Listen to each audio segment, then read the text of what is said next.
आइए दोस्तों, स्वागत है आप सभी का आपके अपने YouTube चैनल ग्रोइंग माइंड्स पर। आशा करते हैं आप सभी अच्छे होंगे। तो आज इस वीडियो में हम अलंकार को पढ़ेंगे, जानेंगे अलंकार क्या होता है, उसके कितने भेद होते हैं और उनके भेदों को भी कितने भेदों में सब डिवाइड किया गया है, किस तरह से आप पहचान सकते हैं, किस तरह से क्वेश्चन आपसे एग्जाम में पूछे जाते हैं, किन तरीकों से आप डिफरेंशिएट कर सकते हैं। इन सारी चीजों पे हम इस वीडियो में बात करेंगे। देखिए, सबसे पहला हम यही जानेंगे कि अलंकार क्या होते हैं।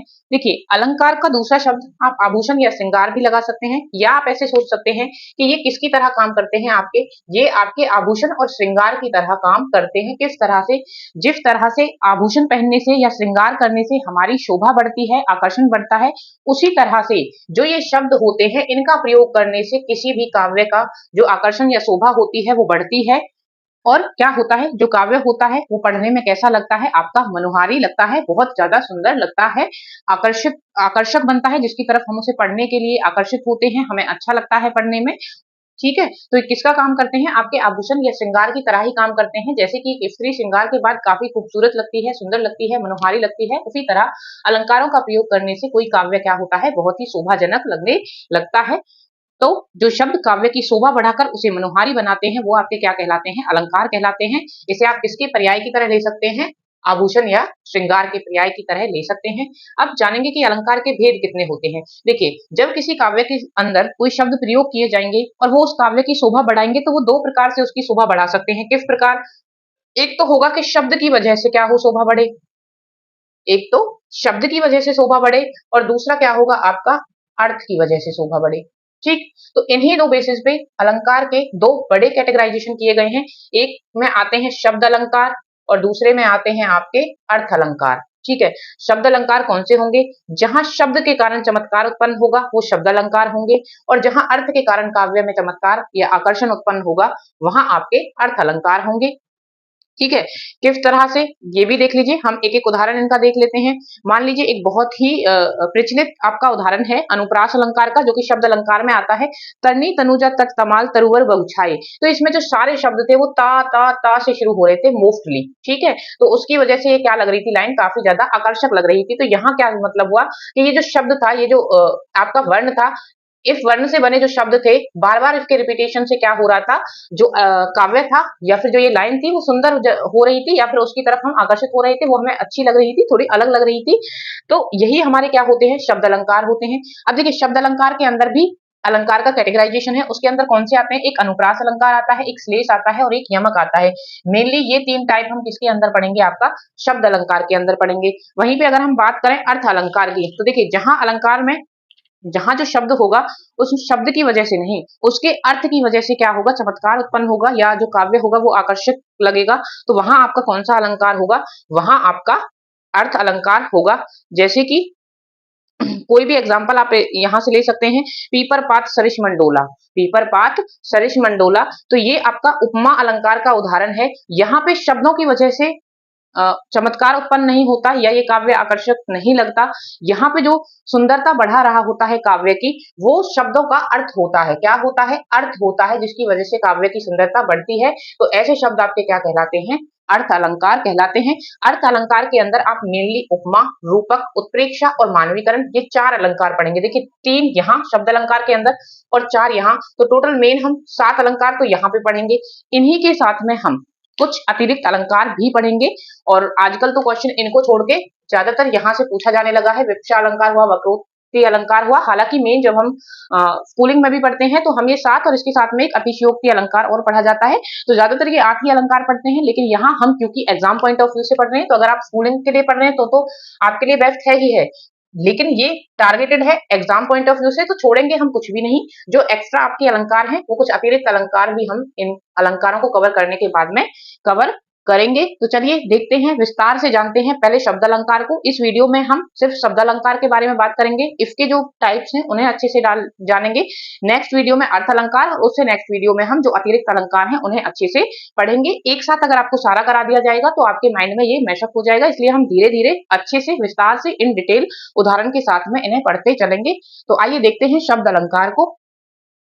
अनुप्रास अलंकार क्या होगा? जहां व्यंजनों की आवृत्ति के कारण क्या होगा, काव्य में एक चमत्कार उत्पन्न होगा, वो आपका अनुप्रास अलंकार होगा। आवृत्ति मतलब किसी शब्द का बार बार आना, उसकी फ्रीक्वेंसी।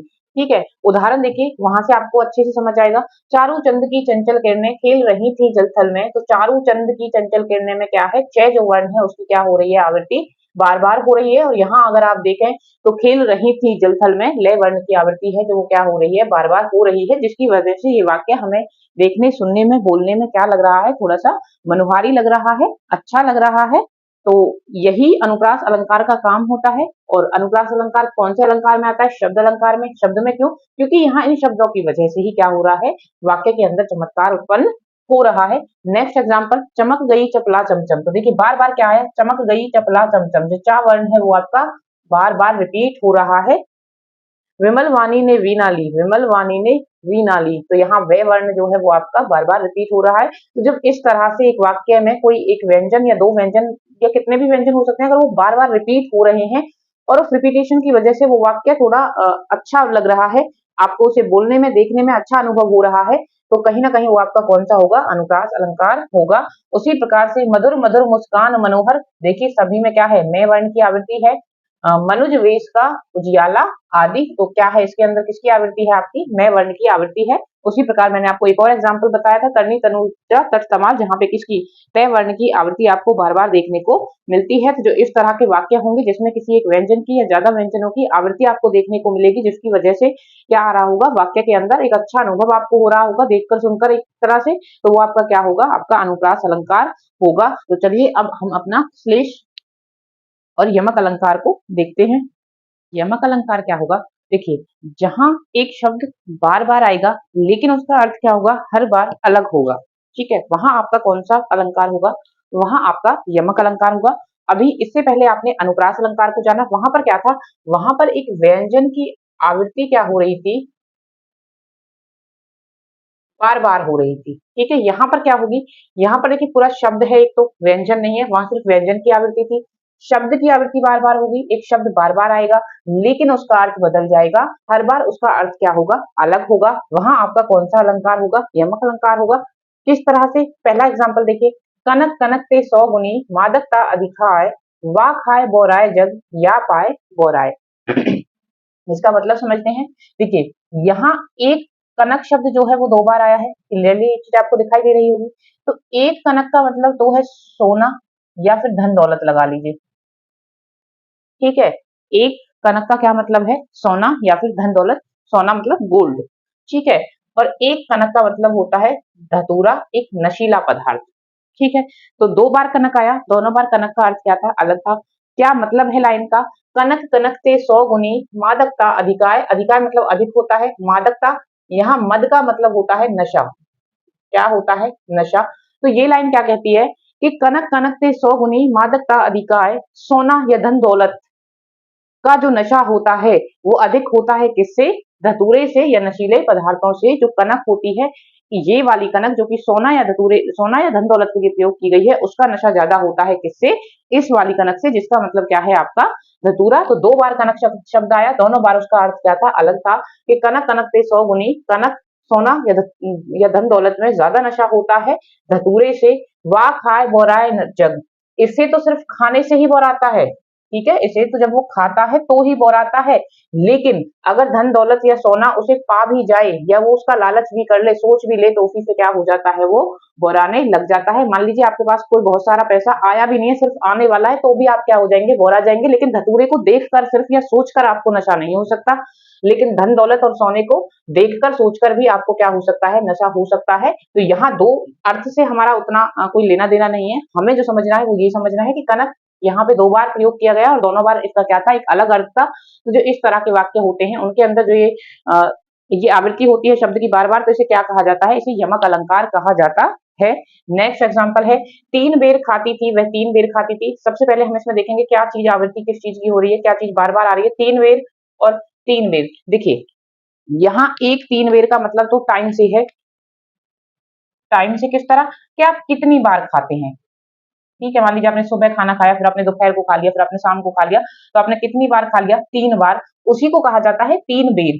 ठीक है, तीन बेर खाती थी, वह तीन बेर खाती थी। और यहाँ जो ये तीन बेर है इसका मतलब है जो बेर होते हैं ना, खाने वाले फल होता है बेर का एक, ठीक है, तो उस फल से है कि गिनती में वो कितने बेर खाती थी, तीन बेर। और टाइम कितनी बार खाती थी, तीन बार। वो तीन बार तीन तीन बेर खाती थी, तो तीन बेर खाती थी, वह तीन बेर खाती थी। इस तरह से तो यहाँ तीन बेर का मतलब अलग है और यहाँ तीन बेर का मतलब अलग है। हम यही पढ़ रहे हैं कि जहां शब्द बार बार आएगा लेकिन उसका अर्थ क्या रहेगा, बदलता रहेगा, वह आपका कौन सा होगा, यमक अलंकार होगा। जेते तुम तारे तेते ना नभ में तारे, तो यहाँ पे क्या शब्द है जो बार बार आया है, वो तारे है। तो देखिए यहाँ जो तारे शब्द है, नभ में तारे मतलब आसमान में जो तारे होते हैं, मतलब हमारा जो तारा मंडल है, यहाँ तो उन तारों की बात हो रही है जो हम आसमान में देखते हैं, हमारे स्टार। ठीक, यहाँ पे जो तारे शब्द है, इस तारे का मतलब है उद्धार। क्या मतलब है, उद्धार करना।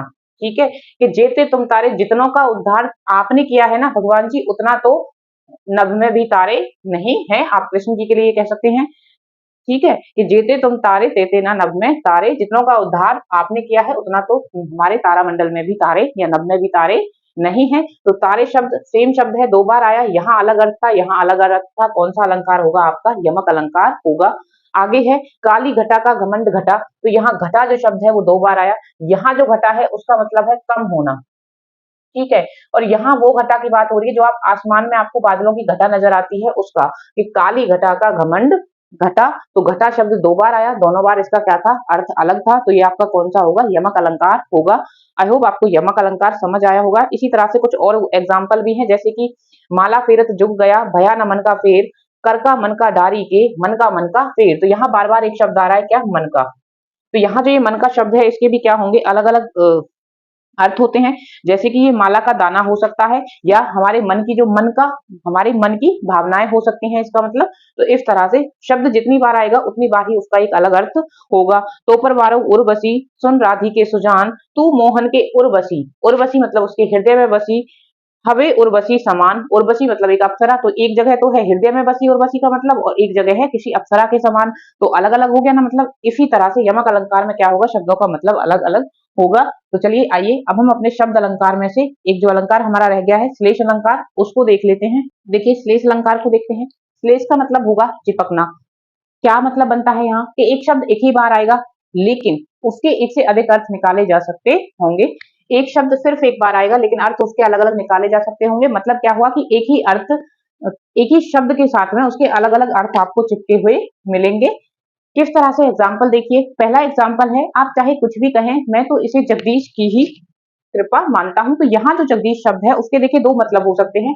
एक वो भगवान के लिए प्रयोग हुआ हो सकता है, और दूसरा किसी व्यक्ति का नाम हो सकता है। कि मान लीजिए किसी व्यक्ति की सहायता की वजह से आपका कोई काम पूरा हो गया, तो आप इस वाक्य को कह सकते हैं कि आप चाहे कुछ भी कहें, मैं तो इसे जगदीश की ही कृपा मानता हूँ, जो जगदीश नाम का व्यक्ति है। एक आप कह सकते हैं कि आप चाहे कुछ भी कहें, मैं तो इसे आपका जो भी काम हुआ है वो भगवान की वजह से आप मान रहे हैं कि भगवान की वजह से ही पूरा हुआ है, मैं तो उन्हीं की कृपा मानता हूँ। तो यहाँ जगदीश एक शब्द है लेकिन उस शब्द के कितने दो अलग अलग अर्थ हो सकते हैं। तो यही कह रहा है डेफिनेशन भी, कि जब एक शब्द होगा उसके अलग अर्थ निकाले जा सकते होंगे। तो आपका कौन सा होगा, श्लेष अलंकार होगा।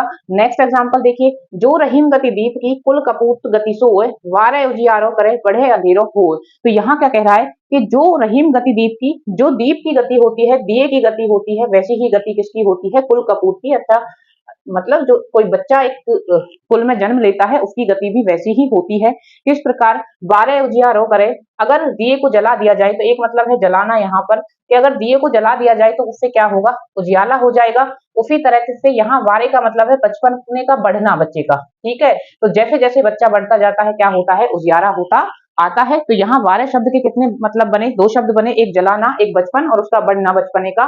दूसरा है बढ़े अंधेरा हो, तो यहाँ बढ़े शब्द का एक मतलब तो है बुझाना, दीप को या दिए के हिसाब से क्या हुआ, बुझाना, कि अगर दीप को बुझा दिया जाए तो क्या हो जाएगा, अंधेरा हो जाएगा। उसी तरह से बढ़े अंधेरा हो, अगर कुल कपूत बढ़ जाए तो क्या हो जाएगा, आपका अंधेरा हो जाता है। तो यहाँ जो बढ़े शब्द है उसके भी कितने मीनिंग निकलते हैं, उसके दो मतलब निकलते हैं।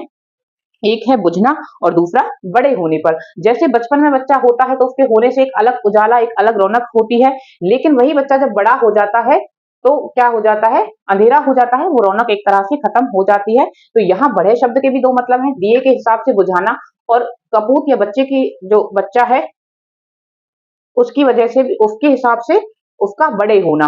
और वारे उजियारो करे, वारे की भी क्या है, दो मतलब है, जलाना मतलब दिए को जलाना, उजियाला उससे होगा। और इसका क्या मतलब होगा, बचपन के, जैसे वो बचपन में पैदा होता है तब तो क्या होता है, उजियारा होता है, लेकिन अगर बड़े होने के बाद वही जो बच्चा है वो कपूत हो जाए, बुरे कर्म करे, तो उस वक्त से क्या होता है, फिर घर में अंधेरा छा जाता है। तो वारे उजियारो करे, जैसे जैसे उसका बचपना होता है तो उजियाला होता है, और बढ़ने पर क्या होता है, अंधेरा। वही दिए का होता है, जब दिए को जलाया जाता है, लौ बढ़ती है, उजियाला होता है, और अगर बुझा दिया जाए तो क्या हो जाता है, अंधेरा हो जाता है। तो यहाँ पर एक एक शब्द के ही, शब्द एक बार है, एक ही बार आया है, और उसके क्या निकाले जा सकते हैं, ज्यादा अर्थ निकाले जा सकते हैं। तो यहाँ पर आपका कौन सा अलंकार होगा, श्लेष अलंकार होगा। देखिए, यमक और श्लेष में अच्छे से अंतर को समझ लेते हैं। हालांकि हम डिस्कस कर चुके हैं, फिर से देखते हैं। काली घटा का घमंड घटा, एक एग्जाम्पल हमारे सामने है। घटा से अंधेरा छा जाता है, दूसरा। आपने बताना है कौन सा यमक है, कौन सा श्लेष है। अब देखिए, यहाँ घटा शब्द दो बार है, ठीक है। दोनों बार घटा शब्द का मतलब क्या है, अलग है। काली घटा का घमंड घटा, यहाँ घटा का मतलब कम होना, और यहाँ घटा का मतलब जो बादलों में घटाएं होती हैं उस घटा से है। तो यहाँ घटा का मतलब अलग, यहाँ अलग। एक शब्द दो बार आया, दोनों बार अलग अर्थ था। आपका कौन सा अलंकार होगा, ये यमक अलंकार होगा। उसके बाद देखिए, घटा से अंधेरा छा जाता है। यहाँ जो घटा है, देखिए इसका एक तो मतलब हो गया काली घटा। काली घटा जब बादलों में आ जाती है तो क्या हो जाता है, अंधेरा छा जाता है। दूसरा क्या है कि अगर कोई चीज आपके पास कम हो जाए, मान लीजिए उजाला ही कम हो गया, घट गया, तो क्या हो जाएगा, अंधेरा हो जाएगा। आपके पास धन दौलत ना रही तो आपको ऐसे लगेगा कि आपके जीवन में क्या हो गया, अंधेरा छा गया। तो किसी के कम होने से भी क्या हो सकता है, अंधेरा छा जाएगा। इस सेंस में भी हम इसे प्रयोग कर सकते हैं। तो यहाँ एक शब्द है और उसके अर्थ एक से ज्यादा चिपके हुए हैं, तो कौन सा होगा आपका, ये श्लेष अलंकार। ये आपका कौन सा होगा, श्लेष अलंकार होगा। अब देखिए, एक और चीज के बारे में यही बात कर लेते हैं। हो सकता है कि यहाँ आपको अभी आपको पढ़ाया कि आपको याद है कि यमक के अंदर तो ये होता है कि शब्द बार बार आएगा और अर्थ अलग होगा। यहाँ एक शब्द होगा और अर्थ ज्यादा होंगे। आपको ये चीजें लॉन्ग टाइम के लिए याद ना रहे, फिर आपको ये लगे कि यमक, आपको डेफिनेशन याद होगी कि एक के अंदर तो क्या होता है, शब्द बार बार आता है और अर्थ भी क्या होता है, अलग होता है। एक के अंदर एक बार शब्द आएगा, अर्थ ज्यादा होंगे उसके, ठीक है। लेकिन हो सकता है आपको यही ना याद आए कि श्लेष कौन सा होगा इसमें से और यमक कौन सा। तो उसको याद करने के लिए देखिए, कोई लॉजिकल वे नहीं है, लेकिन एक छोटा सा तरीका है मेरा। मैंने खुद ने उस तरह से याद किया था, तो मैं आपके साथ शेयर कर लेती हूँ। मैंने इसको ऐसे याद कर लिया कि एक बार शब्द आएगा, मतलब कोई एक वस्तु हमारे पास है, अर्थ ज्यादा है, एक अर्थ ये भी होगा, एक अर्थ ये भी होगा। तो एक चीज को हमें दो लोगों में बांटना है। जब एक चीज का बंटवारा दो लोगों में करना होता है तो क्या होता है, उससे कलेश उत्पन्न होता है, ठीक है। जब एक ही चीज को बांटना हो तो क्या होता है, उससे कलेश की संभावना रहती है। कलेश बिल्कुल मिलता है किस शब्द के साथ, श्लेष के साथ में। तो यही वाला आपका क्या हो जाएगा, तो आप एक कलेश शब्द से याद रख सकते हैं। श्लेष कलेश कहाँ होगा, जब एक चीज होगी और उसका क्या होगा, आपको बंटवारा दो जगह करना होगा। यहाँ पर तो ये है कि दो ही शब्द आएंगे और उन दोनों का एक बार एक अर्थ होगा और दूसरी बार में दूसरा अर्थ होगा, तो कोई कलेश की संभावना ही नहीं है। तो जो बच जाएगा वो आपका यमक हो गया, ये डेफिनेशन। और यहाँ जहां एक चीज है, दो जगह बंटवारा करना है या दो से ज्यादा करना है, कितने भी अर्थ हो सकते हैं, दो से ज्यादा भी हो सकते हैं एक शब्द के ही, तो वहां क्या होगा, कलेश की संभावना रहेगी। तो वो आपका कलेश जैसा ही शब्द क्या है, श्लेष है। देखिए, फिर से मेंशन करती हूँ, कोई लॉजिकल वे नहीं है, ये सिर्फ कुछ टिप्स होती हैं। हालांकि इस तरह से पढ़ाया भी जाता है, इस चीज की भी पढ़ाई होती है कि किस तरह से आप इस तरह से ट्रिक्स बना सकते हैं अपनी, किस तरह से जोड़नी होती हैं चीजें।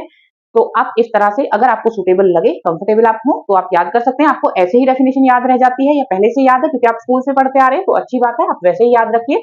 अगर नहीं हो रहा है, किसी को लग रहा है कि हमें ये कंफ्यूजन हो सकती है, तो फिर आप इसकी तरफ जा सकते हैं या फिर अपनी तरफ से ऐसे ही कोई टिप बना सकते हैं। तो आज इस वीडियो में इतना ही। मिलेंगे नेक्स्ट वीडियो में अर्थ अलंकार के साथ। अर्थ अलंकार के काफी सारे टाइप्स होते हैं, लेकिन हम मेन पहले उसके 4 टाइप्स को नेक्स्ट वीडियो में कवर करेंगे। उसके बाद जो बचे कुछ पार्ट हैं उनके बारे में उससे नेक्स्ट वीडियो में बात होगी। तब तक के लिए अपना ध्यान रखिएगा। अगर आपको कंटेंट पसंद आ रहा हो तो प्लीज चैनल को सब्सक्राइब कर दीजिएगा, वीडियो को लाइक कर दीजिएगा। Thank you.